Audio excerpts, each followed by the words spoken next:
Bonjour à tous, je suis le Baron Machiavel et bienvenue à nouveau sur Cultist Simulator.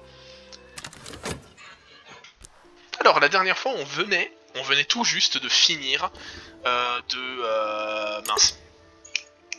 Mince, qu'est-ce que je voulais dire? On venait tout juste de finir d'explorer la collection Strafcoin, et maintenant qu'on a obtenu un bon paquet de livres, nous allons tout simplement les lire. Mais d'abord nous allons améliorer notre passion au maximum.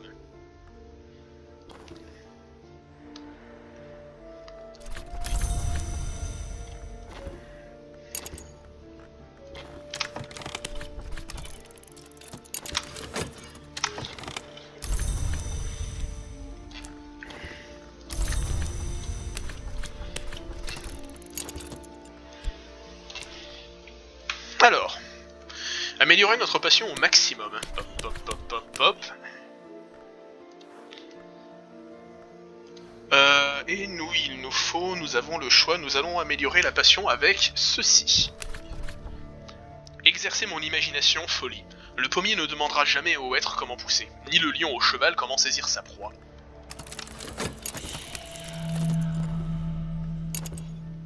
Saison des suspicions, malheureusement notre notoriété va encore donner lieu à de nouvelles preuves. C'est pas bon pour nous. Enfin, c'est pas bon pour nous, c'est pas un problème, mais ça va encore ralentir nos explorations. Mais c'est pas grave, on a des livres à lire.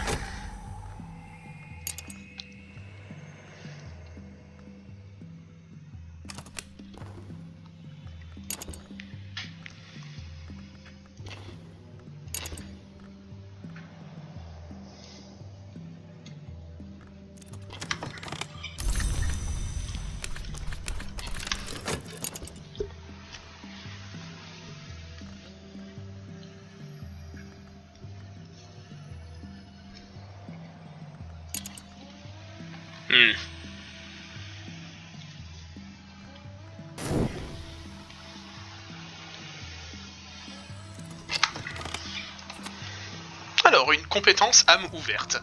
Voyez comme ils viennent frapper à ma porte. Si j'entends leur voix, j'ouvrirai et les accueillerai sur le seuil. Ils verront et ensemble, nous romprons le pain. Je me demande ce que cette citation veut dire, mais bon. On a atteint le maximum de passion. Maintenant, j'ai quand même envie, parce que c'est quelque chose d'un petit peu casse-pied à faire, j'ai quand même envie de continuer de mélanger, de fusionner nos fragments de savoir, puisque de toute façon là on va pas pouvoir faire d'exploration avant un bout de temps.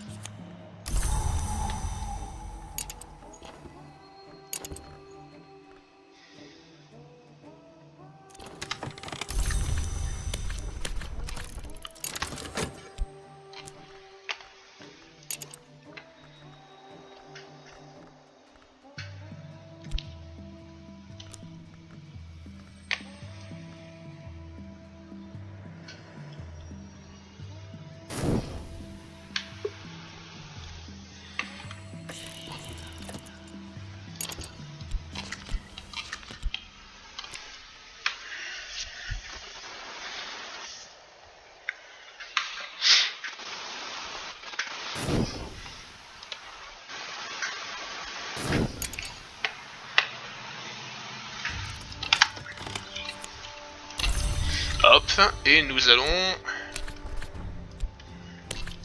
prendre nos secrets de sacristain et en faire autre chose.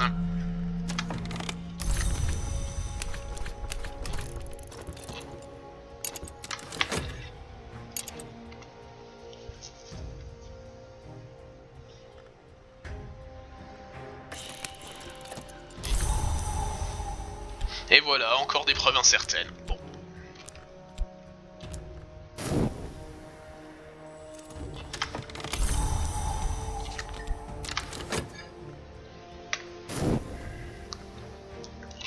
Ah, notre prophète s'en va. Il va retourner à la Manse.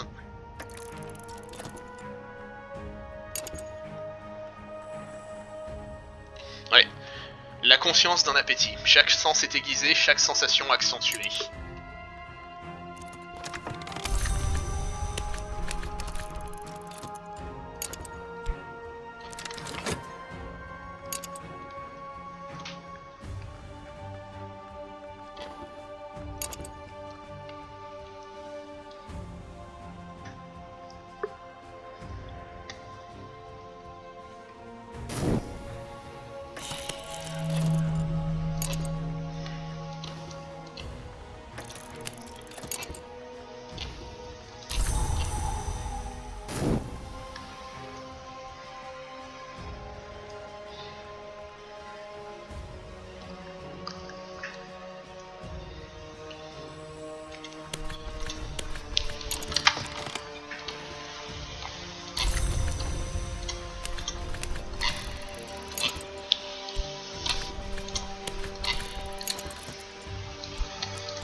Alors je vous rassure, les preuves incertaines, ça va pas rester très casse-piètre éternellement, parce qu'au bout d'un moment on aura les moyens de s'en débarrasser. C'est juste que pour le moment on peut pas. Enfin pour le moment on peut théoriquement, mais c'est très risqué.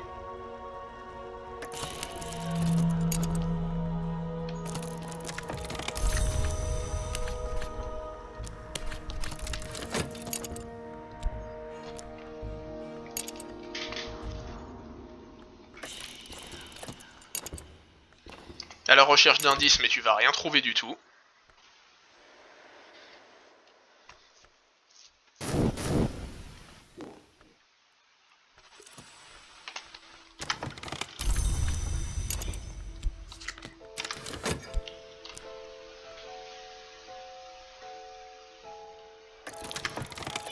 Une cérémonie blanche. Quand je prononce ces mots, mes lèvres ne sont pas engourdies par le froid. Cela me surprend à chaque fois. Alors, ensuite nous allons lire. Journal d'Alessandro Lacrosse. Le prince Alessandro Lacrosse a passé des années à étudier en secret des tablettes retrouvées dans les marais du Fucin dans le centre de l'Italie. Son œuvre vous permettra de déchiffrer les textes en fucin. Elle a des points communs avec le latin, mais aussi avec les coups de griffe frénétiques d'une nuée de rats enragés. Si tu le dis.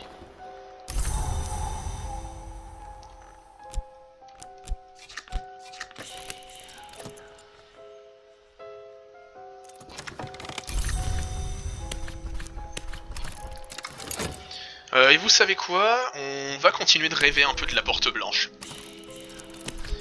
Parce qu'on a besoin de trouver encore quelques fragments d'Historia et secrètes. En espérant qu'on les trouve assez rapidement.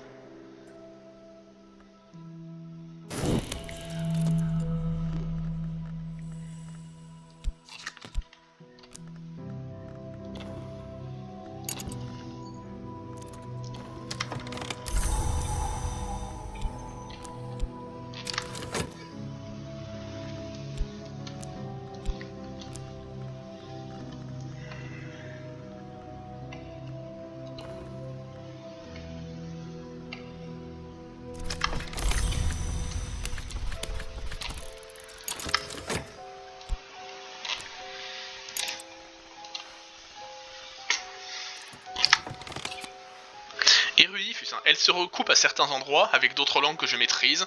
En d'autres endroits, eh bien, je comprends pourquoi on l'appelle la langue des sorcières. Mais je la comprends suffisamment bien désormais. Érudit Fucin.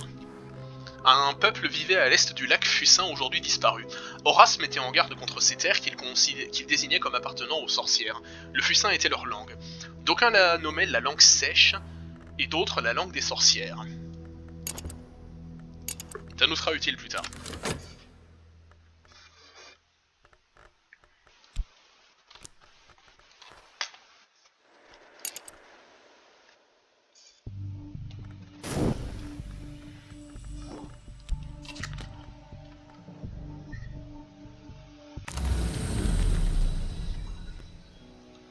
Ah bah parfait. Ça je crois que je vous l'ai déjà lu.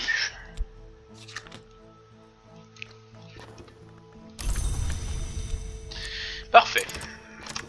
Lisons ensuite les Historiae de la boiserie. Sous-titré Récit d'Outre-Mur, ce recueil d'histoires insolites de William Gore dépeint des conflits méconnus et des pays qui ne figurent sur aucune carte, dans un style ludique et ostensiblement fictif.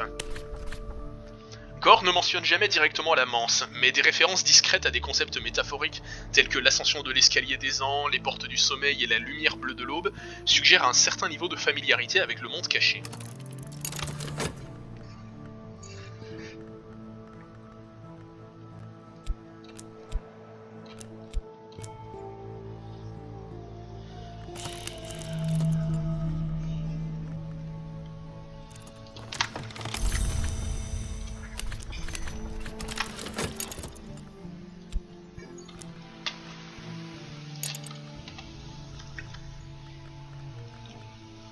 Ouais, à peu près 6 minutes, et on pourra commencer à lancer la deuxième exploration. Enfin, la troisième exploration, pardon.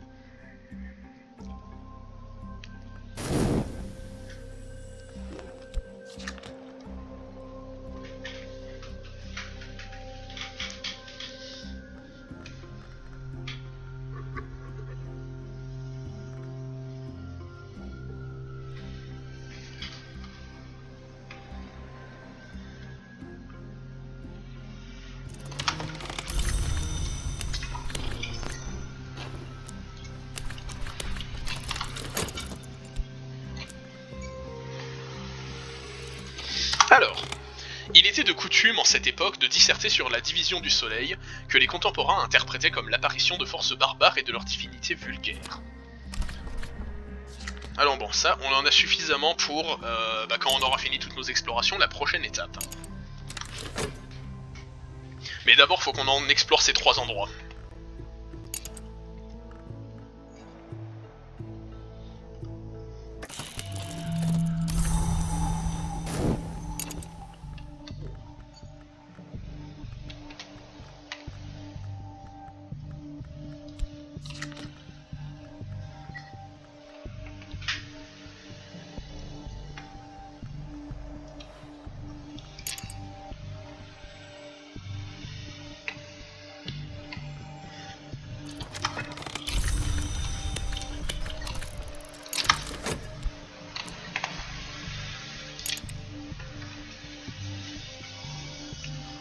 Ah mais oui, mais je suis bête. Purée, on a encore des livres à lire. Lisons Voyage nocturne volume 3. Les carnets des rêves annotés de Christopher Illopoli, que l'on surnomme parfois le seul occultiste lisible, un esprit érudit au style divertissant et à la pensée déconcertante. Il s'agit du 3e volume de la série. Et le dernier si je ne m'abuse. Les dissertations d'Illopoli au sujet du feu et du dieu Apir sont émaillées de passages érotico-poétiques quelque peu perturbants adressés à une certaine Baldomera.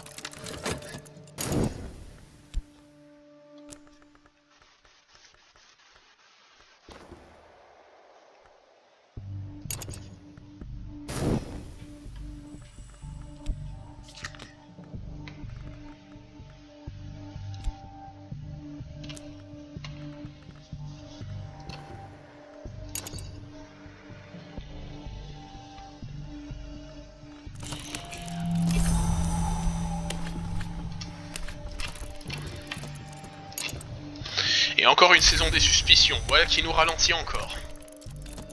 Mais bon, on fera cette exploration suivante dans cette vidéo, ça, je vous le garantis.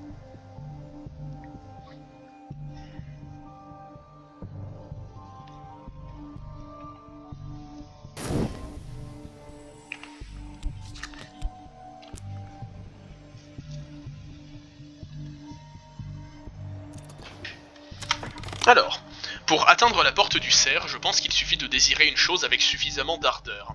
Il se trouve que je n'ai jamais eu dans ma vie de pareils désirs si ce n'est à l'endroit de Baldomera. Et j'ai bien peur que l'ironie de cette histoire soit celle-ci. Ce que désire Baldomera, ce n'est autre que la porte du cerf. Mais voici une chose que j'ai apprise en Perse. Peut-être cela vous aidera-t-il à déterminer ce que vous désirez. Et on obtient un autre secret du forgeron, ce qui ne nous sert à rien. Bon. Lisons ensuite le traité sur les confins. Dans cet ouvrage, Claude Hersault, mystique et antiquaire du XVIIe siècle, dépeint les bornes ou confins situés en marge du domaine onirique. Il met en garde contre leur nature changeante. Les murs de la Manse, pose Hersault en introduction, ont l'ampleur de la lumière stellaire. La plupart de ces enseignements sont à l'image de cet extrait, parfaitement abscons et peu pertinents, mais des liens communs émergent cependant. Sachant que les bornes, nous les avons déjà plus ou moins explorées parce que les bornes, ce sont les alentours de la Porte Blanche.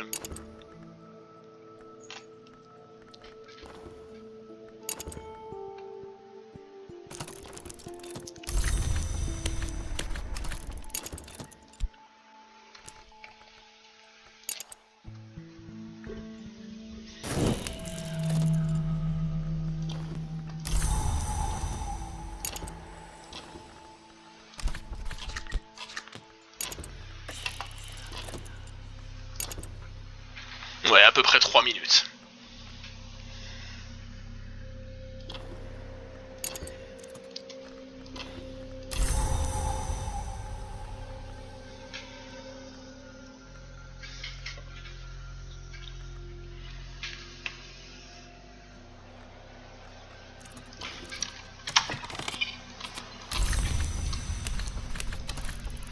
Alors, le récit picaresque d'un voyage au royaume des cauchemars parsemé de ce que l'on pourrait identifier comme des descriptions partielles de certains rites. Le jour de la 18e ascension vient le bourgeon. À la 36e ascension, la floraison. Bon. Un rite eugubin. Chacune des portes de la Manse exige un sacrifice avant de s'ouvrir. Les rites eugubins en décrivent tous les détails. Bon. Et enfin, dernier livre à notre disposition. Le rêve du serrurier, reflet dérobé. Le 4e volume de l'œuvre ambitieuse de Teresa Galmier. Dans cet opus, l'auteur abandonne l'analyse des rêves des artisans pour réaliser une étude inestimable d'autres travaux. Le ton se veut plus posé que celui de transgression, mais se teinte par un moment d'appréhension, en frôlant même la paranoïa. Cet ouvrage parut en 1926, mais fut aussitôt retiré du commerce et réduit en pâte à papier par l'éditeur, sur demande de l'auteur ou peut-être des autorités, selon l'histoire qui vous semble la plus crédible.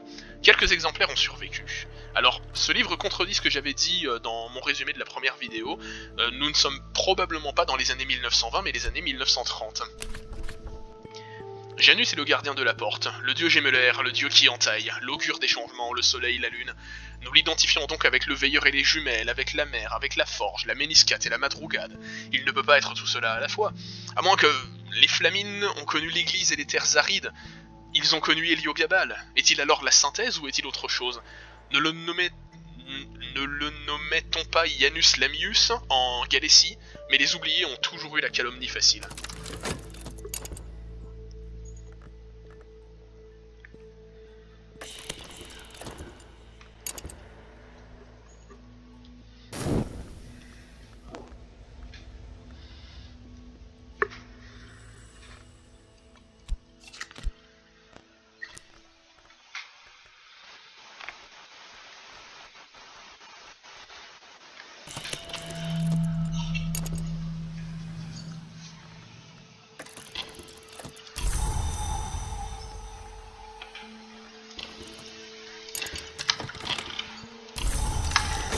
Trois minutes et c'est bon. 3 minutes.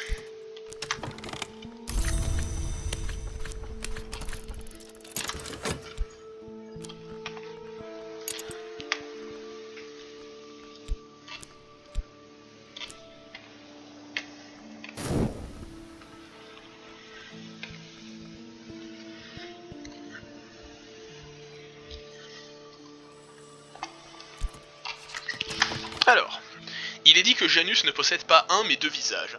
À cela je réponds ceci, pourquoi seulement un, pourquoi seulement deux? Si l'on en croit Thomas Love Denman, Erso et Coslet s'étaient un temps accordés à dire que Janus était à la fois tous les dieux et aucun. Mais plus tard Erso aurait affirmé qu'il était véritablement tous les dieux et Coslet qu'il n'en était aucun. Denman était un sinistre personnage doublé d'un dilettante, mais il faut reconnaître qu'il a parfaitement cerné les deux hommes. On gagne de la fascination parce que ce qu'on a lu était quand même assez dingue, une nouvelle parabole de l'Ecdysiaste, et un mantra impitoyable. La pitié, Glatis le veilleur, n'existe que dans les ombres. Alors déjà on va se débarrasser de cette fascination, avant qu'elle ne nous rende dingue. Et étant donné qu'on n'a plus de livres à notre disposition, je vais continuer ce que j'étais en train de faire.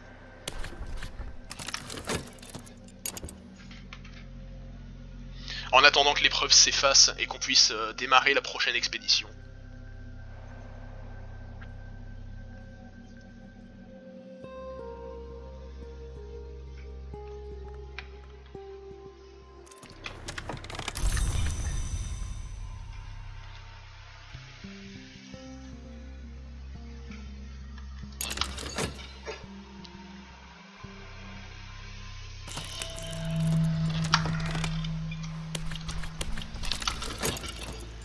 Ah, ça tombe bien. Ça tombe bien, c'est ce dont nous allons avoir besoin.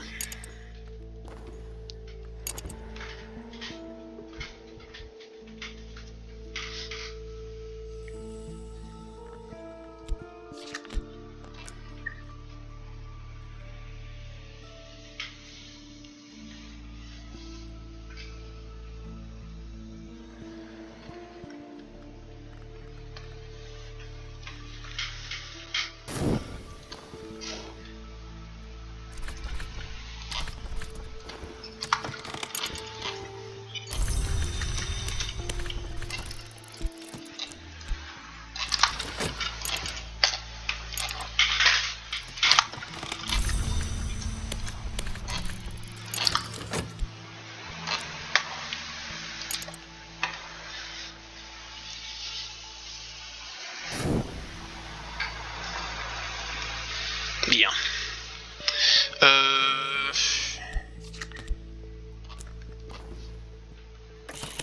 Ok, super. Super, on va pouvoir commencer les préparatifs pour la prochaine expédition. qu'on va faire à la congrégation de Saint-Félix de Suresnes. Mais pour ça, nous allons avoir besoin de quelque chose de bien particulier. Et encore une fois, vous l'aurez deviné, faut qu'on fasse une invocation, mais cette fois d'une créature différente.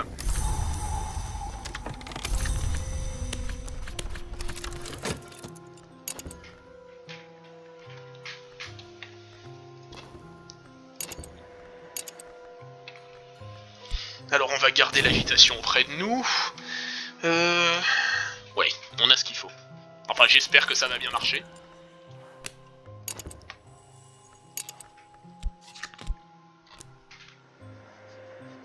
Parce que oui, à chaque fois qu'il y a un rituel, il y a une chance que ça se passe mal. Faut jamais l'oublier, ça.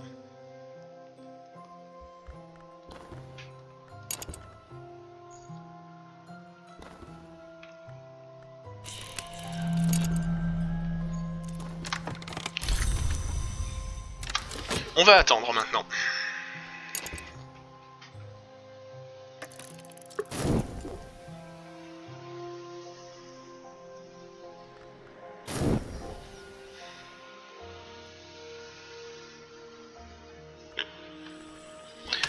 Ok, on a du tourment, c'est ce qu'il nous faut. Encore une fois, on va utiliser le rite du couchant.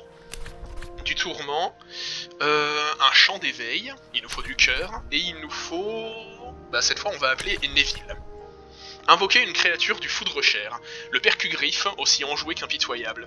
Le cœur l'attisera et le tranchant le maîtrisera. C'est bien ce qu'il me faut, je regarde mes notes, oui.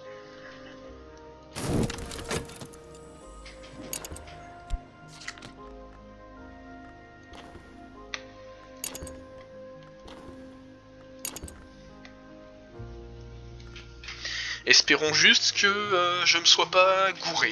Enfin, non, bah, je me suis gouré nulle part. Espérons juste que le rituel se passe bien.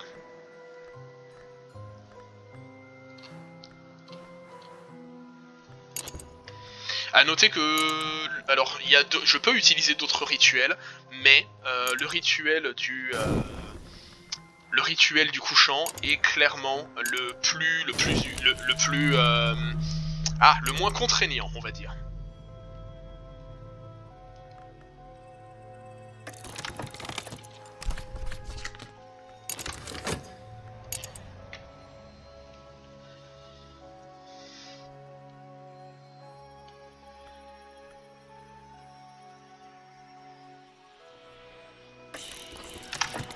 L'entité invoquée se rebelle contre mon emprise.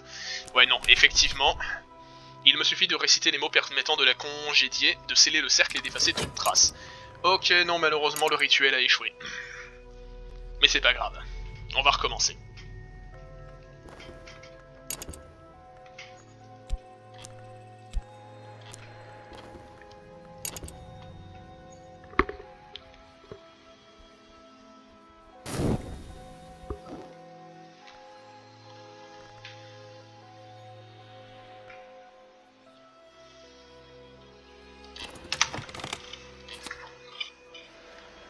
L'invocation est partie, nous n'avons plus rien à craindre. Bon, va falloir en retrouver une autre. Enfin, va falloir retrouver du tourment. Pour ça, on va d'abord attendre que la saison du désespoir passe.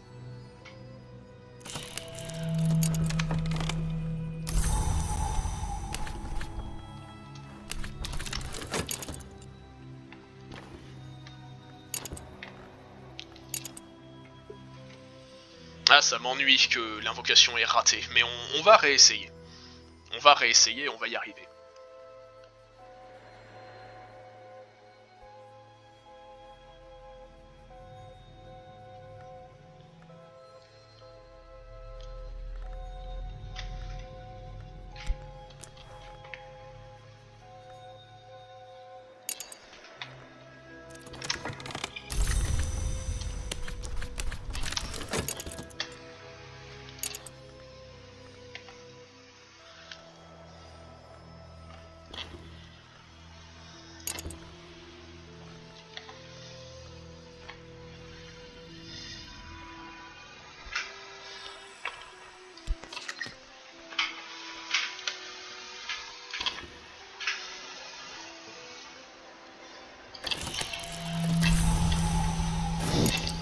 Saison du désespoir de nouveau, c'est trop risqué, tant qu'elle est pas passée, c'est trop risqué de faire ce que je veux faire.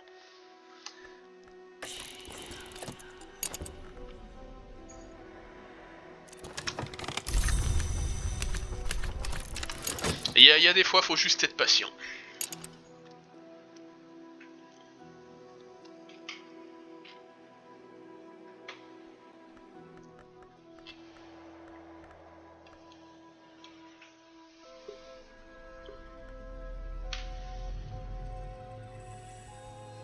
On va faire durer l'épisode plus longtemps, histoire que vous ayez quand même l'expédition qu'on va faire. Surtout qu'elle est pas très longue.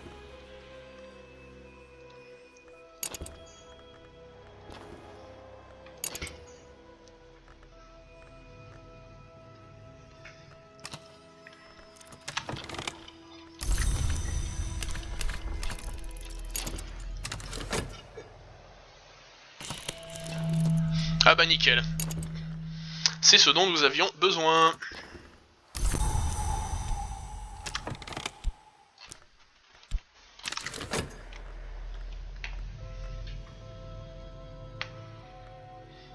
J'avais oublié que la fonction avance rapide existait.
Ok, réessayons.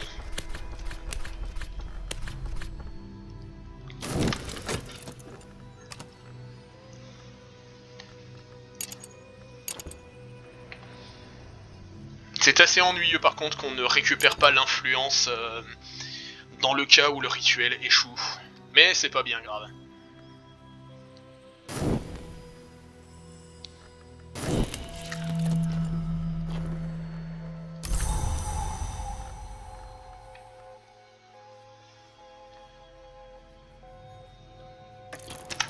Yes. Alors, d'abord les battements, les martèlements, les crépitements et les cris des rituels auxquels il assiste dans le bois. Le voici à présent qui franchit brutalement l'épiderme du monde, comme un oncle aux griffes cruelles ou un ours sans tête agitant ses pattes trop nombreuses.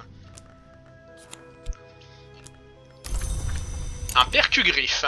Le percugriffe, il affectionne le chevrotement du sistre, il aime la vibration du tympanon. Il se souvient avec tendresse du supplice de Marsyas. Pour tout cela, jamais il ne pourra, non jamais, s'arrêter de danser. Alors, et nous allons aller explorer la congrégation de Saint-Félix de Suresnes. Une branche dissidente d'une secte hétérodoxe issue d'une ramification du calvinisme nichée dans un obscur recoin de la ville. On y entend des hymnes beuglés avec un enthousiasme de mauvais goût, dans une langue gutturale qui n'a pas grand-chose de commun avec le latin.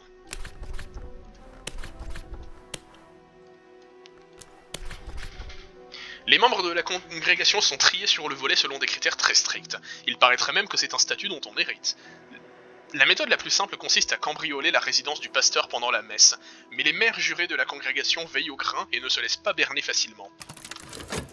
C'est pourquoi j'ai envoyé justement le percugriffe qui a beaucoup d'aspects du tranchant, et j'ai envoyé un pion. Il en faudra un supplémentaire, un pion avec du tranchant. Ah mais j'oubliais, faut qu'on se remette à bosser.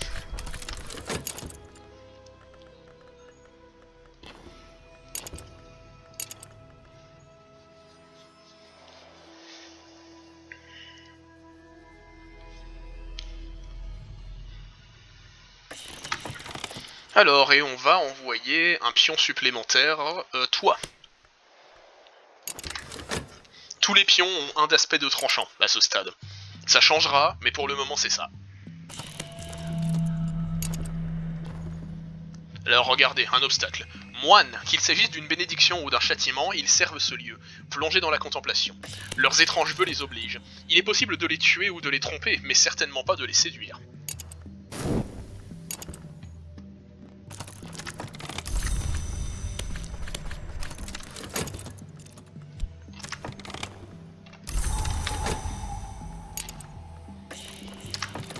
Nul ne peut résister à notre force. Nous abreuverons la terre de sang béni. Bah oui, avec le percugriff à nos côtés, effectivement, ça va être difficile de nous résister au combat.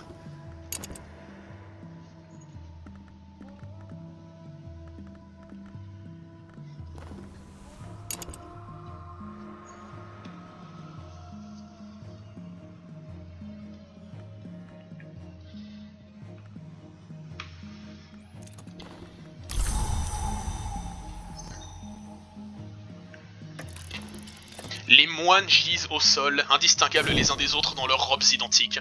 Nous les enjambons et poursuivons notre chemin. C'est bon, on s'est débarrassé de l'obstacle.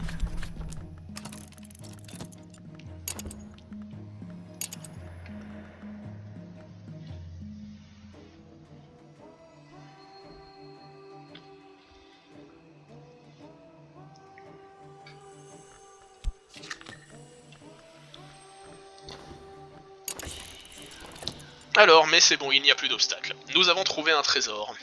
Enfin, nous avons trouvé le trésor.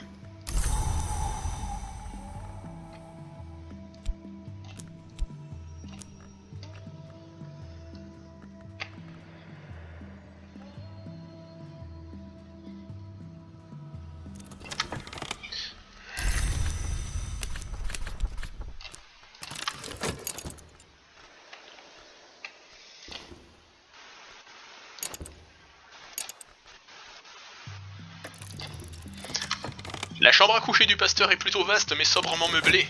Sous la fenêtre, une hache décorative ornée de plumes est posée à côté d'un doumbeck sur un petit présentoir en if. Ah, effectivement, pour un prêtre d'une église chrétienne, c'est un peu suspect.